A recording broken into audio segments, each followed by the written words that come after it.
अस्सलाम वालेकुम।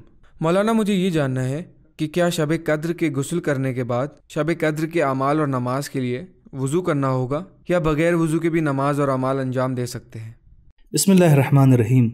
शब क़द्र का गुस्ल एक मुस्तहब्बी अमल है और इसकी बेशुमार फ़ज़ीलतें मासूमीन अलैहिस्सलाम ने बयान फरमाई हैं और इस गुस्ल को अंजाम देने के लिए बहुत ज़्यादा ताकीद की गई है। इस गुस्ल की फ़जीलत के सिलसिले में इमाम मूसा काज़िम अलैहिस्सलाम फरमाते हैं, जो शख्स भी शब क़द्र में गुस्ल करता है और तुलुए फ़ज्र तक जाग कर इबादत करता रहता है तो उसके तमाम गुनाह माफ़ कर दिए जाते हैं। और रसूल खुदा सल्लल्लाहु अलैहि वसल्लम माह रमज़ान की आखिरी 10 रातों में हर रात गुस्ल फरमाते थे और बेहतर है कि गुस्ल गुरूब आफ्ताब के नज़दीक क़ुर्बत की नीयत से किया जाए ताकि नमाज मगरिब इसी गुस्ल के साथ पढ़ी जाए। अब आपका सवाल ये है कि अगर किसी शख्स ने शब क़द्र का गुस्ल किया है तो वो बग़ैर वज़ू के इसी गुस्ल के साथ नमाज पढ़ सकता है या नहीं।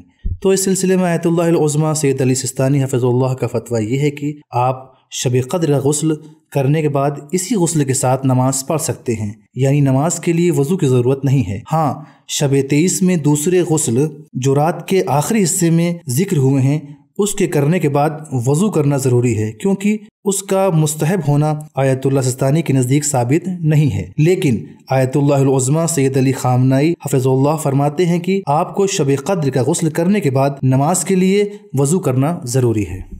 दोस्तों, हमारी आपसे गुजारिश है कि आप हमारे चैनल को ज़रूर सब्सक्राइब करें, अपने दोस्तों को, अपने रिश्तेदारों को और दीगर मोमिनीन को भी इस चैनल को सब्सक्राइब करने की दावत दें। और अगर आपके जहन में कोई सवाल मौजूद है तो आप यहीं कमेंट बॉक्स में अपने सवालात को पूछ सकते हैं या आप हमारे दिए गए इंस्टाग्राम पेज पर भी अपने सवालात को पूछ सकते हैं। अगर आपका पर्सनल सवाल है तो आप हमारी दी गई ईमेल आईडी पर, कि जो यहाँ पर मौजूद है, पुरानी आईडी हमारी डिलीट हो चुकी है, लिहाजा इस नई ईमेल आईडी पर आप अपने सवालात को भेज सकते हैं। अगर आप हमें हेल्प करना चाहते हैं, मदद करना चाहते हैं तो पैट्रियन के ज़रिए से मंथली मेंबरशिप हासिल कर सकते हैं। पैट्रियन की लिंक डिस्क्रिप्शन में मौजूद है। और अगर इसके अलावा किसी और ज़रिए से आप हमारी मदद करना चाहते हैं, हेल्प करना चाहते हैं, तो हमारे इस नंबर पे ज़रूर रब्ता करें।